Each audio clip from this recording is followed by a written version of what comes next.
Sistem tanam paksa adalah peraturan yang diberlakukan pemerintah kolonial Belanda yang mewajibkan setiap desa menyisihkan 20% tanahnya untuk ditanami tanaman ekspor yang laku di pasar dunia. Tanaman ekspor tersebut antara lain kopi, tebu, kayu manis, karet, lada, tembakau, teh, dan tanaman-tanaman lainnya. Besarnya biaya perang Belgia dan perang Diponegoro yang dihadapi Belanda membuat keuangan Belanda di ujung kebangkrutan. Akhirnya, pemerintah Belanda menemukan cara untuk menutup kerugian dari biaya perang tersebut. Solusinya adalah dengan kultur stelsel, atau secara harfiah berarti sistem budidaya.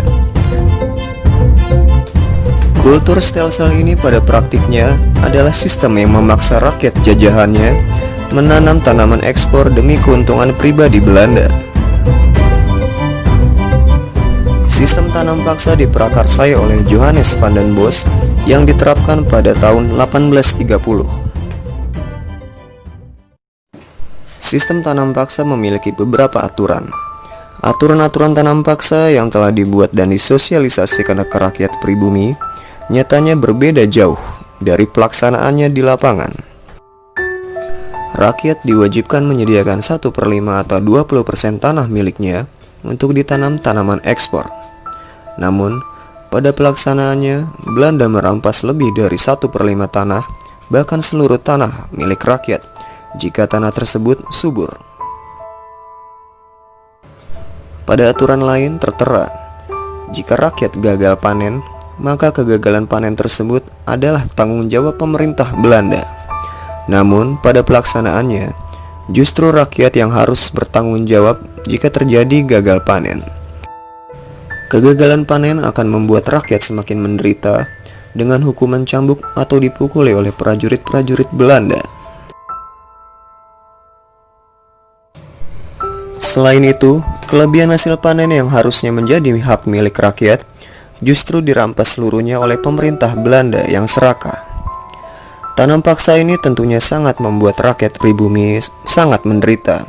Tak jarang, banyak di antara rakyat pribumi jatuh sakit karena sistem tanam paksa. Bahkan di antaranya banyak juga yang meninggal dunia. Bagi pemerintahan kolonial Belanda, sistem tanam paksa ini sangat sukses membuat negeri Belanda kaya raya. Lebih dari 900 juta gulden mampu dihasilkan oleh tanam paksa dan juga digunakan untuk membangun infrastruktur di negeri Belanda. Sistem ini akhirnya mendapat kecaman dari berbagai kalangan, termasuk orang-orang Belanda sendiri. Salah satunya seperti Eduard Douwes Dekker, yang merupakan pejabat Belanda.